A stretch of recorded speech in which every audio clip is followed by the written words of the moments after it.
I suppose you could call it the realm of my consciousness. I'm someone who no longer exists in the real world, after all, as you well know. It's nothing. I still have enough strength to play the part of a good host. I've always hoped that I'd get the chance to talk to you like this, and now, the time has finally arrived. Extreme sorrow and pain, hope and regret coursing through your veins, and a degree of abyssal power that defies comprehension. Father told me that once I possessed all those elements, I would become the loom of fate, but despite his intentions for me, I never truly became the loom of fate. I was merely used as a means for its construction. In truth, I died the moment I set everything in motion. The person you see before you now is nothing but a remnant of consciousness left over within the loom of fate.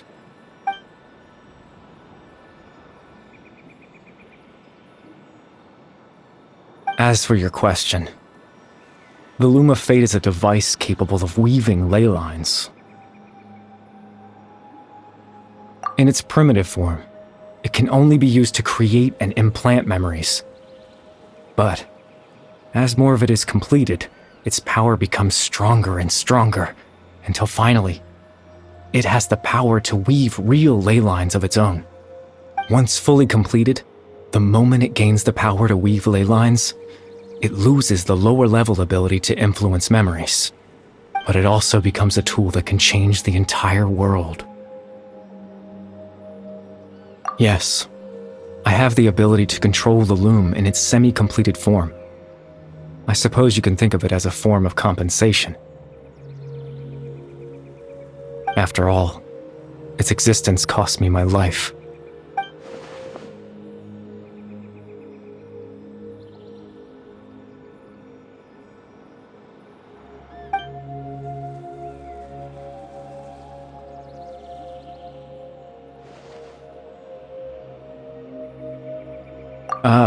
That.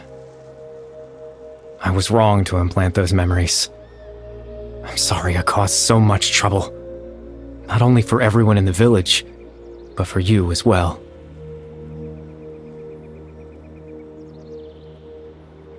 I just wanted them to feel like I once existed in this world. As if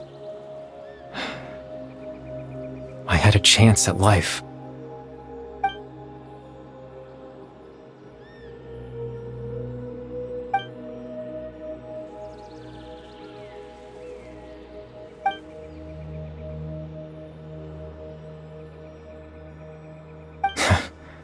I know what you must be thinking. Why would I do something so meaningless? But I just couldn't accept it. I had to know what it would be like if I had my own life. What kind of person I would be. What other people would think of me.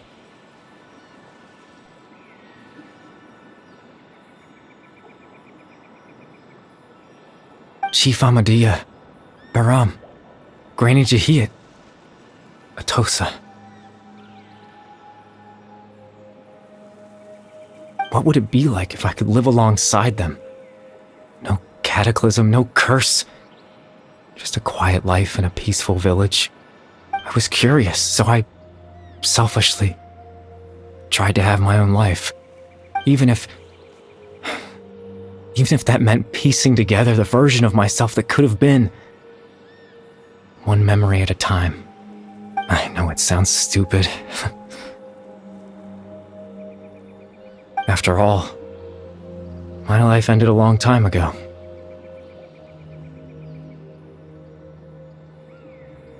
Any chance at living was stripped away from me when I was 8 years old. My consciousness left to mature in an illusory world of nothingness. Even the form you see before you was nothing but an invention based on my father's appearance. An imagined version of what I would look like if I had the chance to grow up.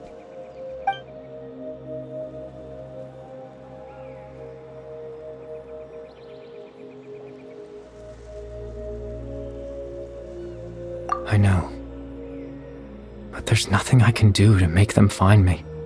If I could exist in the real world, I would return without a second thought and surprise them with the suddenness of it all. But, well, that's not possible for me.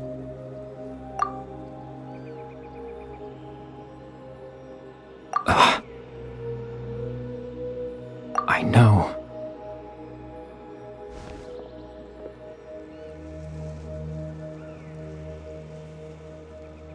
Captain Dainsleif. Twilight's sword, you mean? No need to meet up with him. Things should already be settled on his end. Exactly. As someone who could only exist in people's memories, the fact that I'm able to talk to you in my consciousness like this can only mean one thing. The loom of fate has already been completed.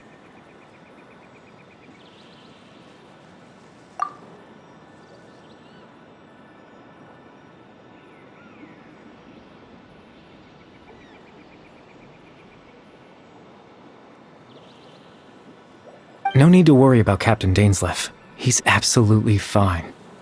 The only reason he lost the eye was because I happened to guess exactly what he was planning. Captain Dainsleif has had the eye inside his body this whole time, hasn't he?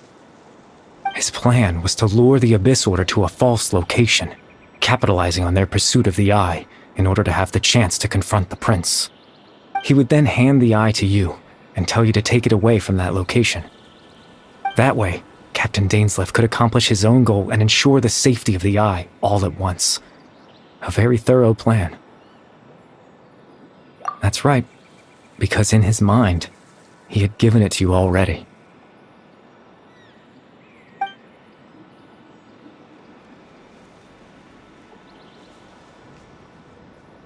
Before you two entered that false location. Traveler, wait.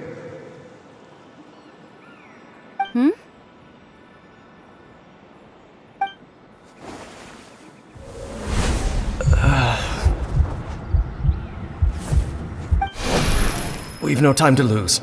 Let's head inside.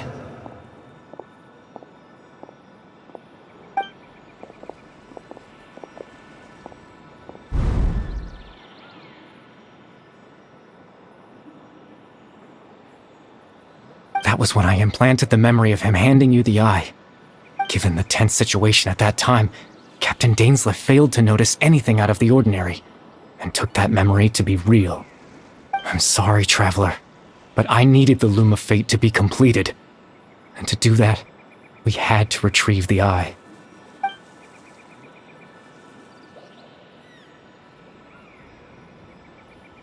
I promise I'm not trying to conceal anything from you, but I truly have no idea what the prince is planning. Tevat's ley line system is deeply entrenched in the planet. Creating new ley lines can neither replace nor extend the ones that already exist. In the face of everything they could be planning, I fear I'm too insignificant to even get a glimpse of the bigger picture.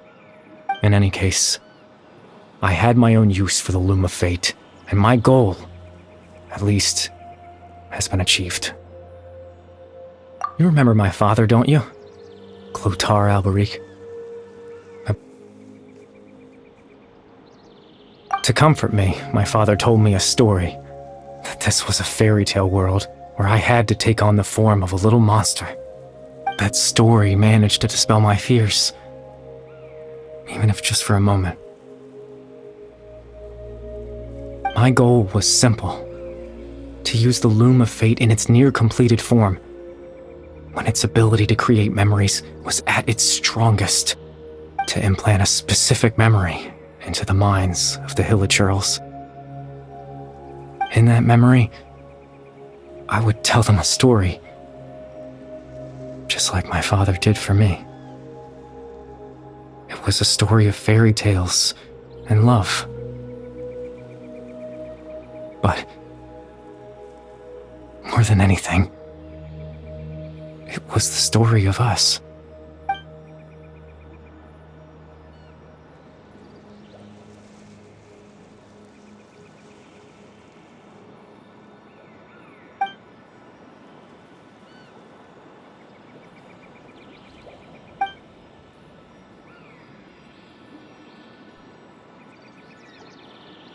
I can't change the world.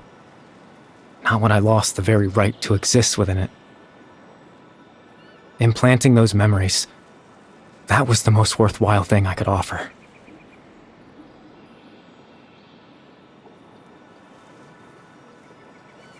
All that's left of my existence is a wisp of residual consciousness tied to the Loom of Fate. In truth, that trace of my consciousness should have dissipated long ago. My goal was the one thing that allowed me to hold on all this time. But now, the bedtime story is finished. And it's finally time to rest.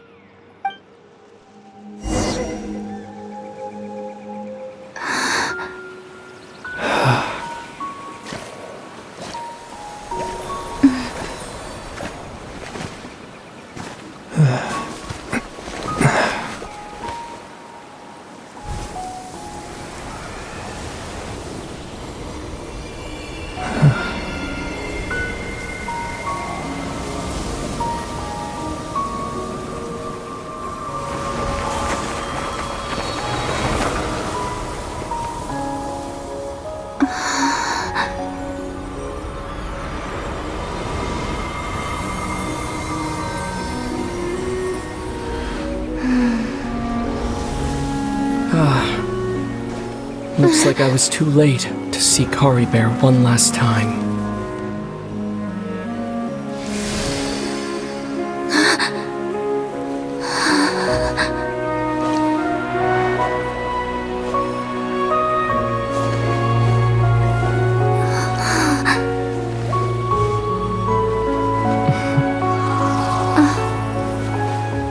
Kari Bear's consciousness is gone, and this space will soon disappear along with it. Neither of us belongs here. That's why we're not tangible. Were that not the case, I'd love to hug you too. Well, how about a conversation?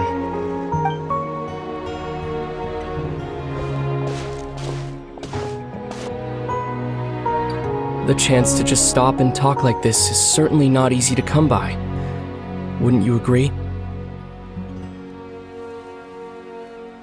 That battle earlier was tough. The one against Dane, I mean. I didn't expect that after everything, he would still hesitate to raise his sword against me. Were it not for that, perhaps I'd still be no match for the Twilight Sword. Even after 500 years. The Loom of Fate, huh? I still haven't found a way to utilize it to its full potential. But there's still time. Before the heavenly principles awaken.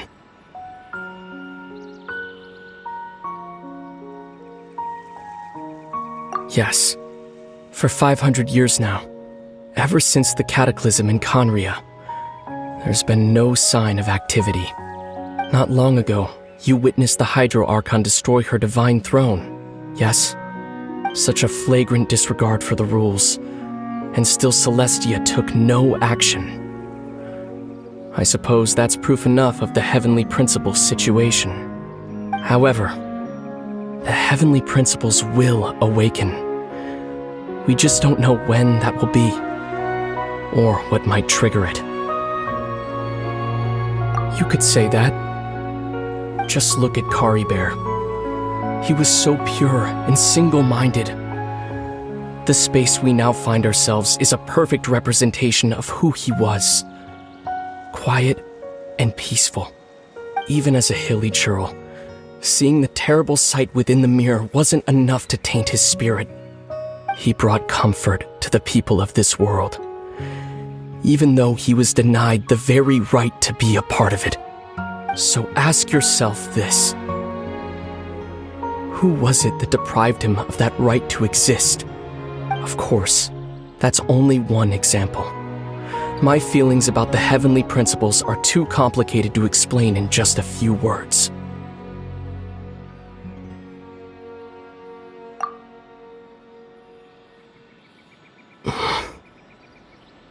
Lumine?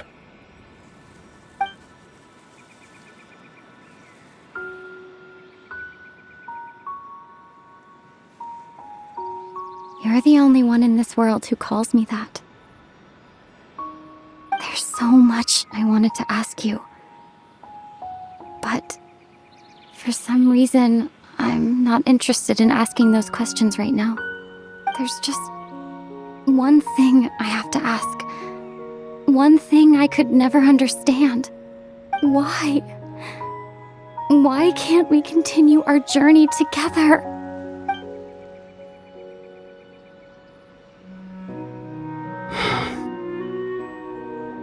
At the end of my journey, I arrived at a place known as the Sea of Flowers at the end. Do you remember? A long time ago, when we traveled between worlds together. You told me you wanted to find a place in the universe where that one flower was in full bloom. To have a place like that suddenly appear before me?